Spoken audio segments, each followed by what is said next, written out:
I'm a small artist based in the Bay Area and I have a pretty packed weekend ahead of me. Today is Friday and I have to go set up for two events. One is K Playfest, which is happening this weekend at the Santa Clara Convention Center. And if you didn't know, K Playfest is an event that happens usually 2 days long and it happens all over the US. But this is like the second or third year that it's happening in the Bay Area. K Playfest shares a venue with Anime Impulse and also a trading card convention. I'm not sure exactly what the name is for that one, but K Playfest is like the K-pop section and that's where I'm gonna be. Typically, the artist alley for that section is made up of like trinket artists like myself, people who make K-pop related products. And if you didn't know, I was just at SJ Made Summer Fair last weekend for the same convention center. So I kind of live there at this point. I feel like this is the summer regular for me. However, it is my first time with K Playfest, so I'm really excited to see how this weekend will go. I'm a little bit nervous because I have to go set up today. And then when I'm done setting up, probably gonna take a break to go eat something, but immediately go to the Triton Art Museum after. It's also my very first time at the Triton Art Museum where I will be vending for their Y2K night. I'm not sure how it'll go. It's a free event for attendees. It is also an event that is free for vendors with tables provided, and I am a big sucker for tables provided because I do not like bringing my own table to events. That is just one less thing I have to worry about, and then I can just bring my inventory and my setup, so that's perfect with me. The reason why I'm very nervous about setting up is because I have to make sure I have enough to set up for K Playfest while also still having enough to bring to Triton Art Museum. So there are just a lot of new things happening for me and I'm very nervous. And I really wanted to make photo card stands in preparation for this event, but I did not have the energy. Like, I have a lot of stuff going on and I still have a day job to also manage as well. So it is just a lot of moving parts for me. The car is already all packed up, so I'm gonna head over to the venue and then right after I'm gonna go straight to the art museum. See you there.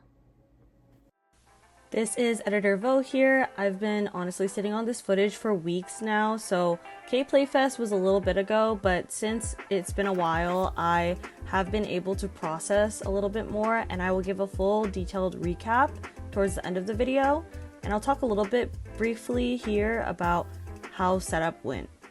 Setting up was fine, but getting like out of the loading zone back into the building, they're not allowing vendors to go through like that bridge. If you've ever been to the Santa Clara Convention Center, then you know what I'm talking about. But they're not allowing vendors to go through the lobby or the bridge, which like I get it. So the only way we can get in is through the loading dock. So I had to park my car somewhere else in the garage and then enter through the loading dock. No problem at all. I think I'm just like really overwhelmed because I need to go finish the bare bones here and then I need to go rush over to the art museum. It looks so bare.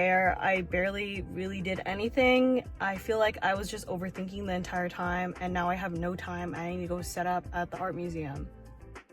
By the time I got to the art museum, I finished setting up and I only had 15 minutes to really set up before the event started. So this was the fastest setup I've ever done. I think it took me around 30 minutes to completely finish though. As you can see, I'm not selling tote bags or shirts at this event. I also kept it pretty low because there's artists behind me and we're in this big atrium, like hallway entrance, where I don't want to block any tables views behind me. I just think that's really unfair to other artists that are vending at this event. It was my very first time vending at an art museum. I always love attending art museums. I've never vended in one up until now, so that was really cool. I never thought I would be able to have an opportunity like this. The staff here is seriously so sweet. They were going around with platters of food and drinks and asking us if we needed anything, and I really appreciate that because I know how hard it is as artists to be able to leave our table. The museum used one of the exhibition rooms dedicated to singing early 2000s songs, so it was like a little karaoke sesh and it was so cute. Everyone was dressed up in like early 2000s outfits and all the attendees were either artists themselves or people who collect art, and I thought that was really neat to learn a little bit about everyone's life. Here I am packing up and I got home around 10 p.m. I was so tired. Good morning, it is day one of K Playfest. I just got ready. I woke up at like 7:30 to go get ready and I need to go finish setting up because I had an event at the Triton Art Museum right after putting the bare bones down for K Playfest and I need to go run over and finish setting up. I have my little vendor badge and it has the dates of the other Anime Impulse K Playfest events, which is cool. But yeah, not much else to say. I don't know if I'm going to be recording much because I'm soloing today and then I'll get some help from my fiance tomorrow. But yeah, I'm very excited. I'm near the stage, so it's probably going to be very overstimulating, but we will find out. Okay, so I'll see you for day one. Sorry about all the motion here. I am trying to record with one hand and carry my wagon. I've been taking my fiance's seat cushion to every event because it's so comfortable and easy for me to sit in. But you know, it's not like she misses it or anything. This is my setup with everything in it. I just feel like it looks so empty in the grid area because I sold out of a lot of products during SJ Made Summer Fair. I also brought my photo card book because of course it's a K-pop event, so I was selling some of my photo cards. This is how I organized everything in the back. This was my view for the entire event. Like, I did not leave my table at all. But you can see how I organize everything. I have my more popular items out in the back so it's easy for me to grab, and my bags are near me. Even though I was planted at my table for the entire event, I was still able to interact with people. So here's me voting for Huntrix because I gotta protect the Honmoon. I think this was my favorite cosplay, but it's Kieran and Luke from Love and Deep Space with Mira in the sleeping bag. It was a pretty slow day one. I think people just checking out the event, trying to see what's going on, but I was drawing a lot. I haven't picked up a pen or pencil and drawn on paper in so long. I usually just draw everything on my iPad. The foot traffic was kind of in waves. It was like mostly like this towards the end. Like the last 2 hours, it was just nothing going on. Even though I don't have that much K-pop art out, I still have a lot of artwork, and those were selling a lot more than my K-pop stuff. Right after I cleaned up at K Playfest, I rushed over to Fremont to go hang out with my friends and fiance. An event coordinator called Gachapon Pals is hosting an event at Tamper Room for their summer show, and it's so cool because there's so many artists that I followed for so long, but I didn't get to meet until this event. After I got to say hi to all my artist friends that I knew and I got to meet new people, we went to go eat ramen nearby, but this was our little haul. I got so many cool things. For dessert, or guess for like our little silly drink, we went to Ume Tea, which was next door. And Ume Tea does this thing where you can get a surprise cup. I think it's like an extra $2 or something, but I got this silly pastel Kuromi plushie. We all did, but mine was purple and everyone else's was black.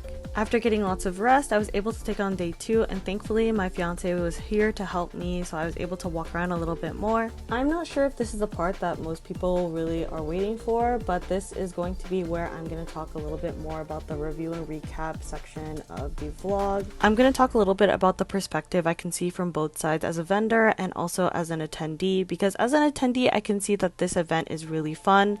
The event is nice and big where it's breathable for you to be able to digest all the information that's coming at you. If you are in a friend group that has lots of different interests like anime, K-pop, cars, sneakers, trading cards, Pokemon, so on and so forth, then this is the perfect event for you to attend. Now, before anyone says anything, I would 100% do this event again. I would love to do the OC or LA and Bay Area K-Play Fest or Anime Impulse event again. Very surprising, but the Sunday was way busier than the Saturday. The Sunday is usually the slower day out of weekend events or 4-day events even, but it was so busy. Sales were still in waves, but the foot traffic was way more consistent than the first day. I made 40% more in profit than day 1. So day 2 was just where it was for some reason. I don't know what factored into it, but it was just popping off. My main gripe and the reason why there was such slow foot traffic in the first place was because there was those cars that I showed you in the video, as well as the K Playfest stage in between the 2 artist alleys. So those things were splitting off Anime Impulse's side and K Playfest side. Artists from the Anime Impulse side would come over to my table and tell me that they did not even know that the K Playfest Artist Alley existed. Regardless of all those factors, I would still do this event again, and it was very successful. I don't have a proper outro, so I'll see you around. Whatever she's on about.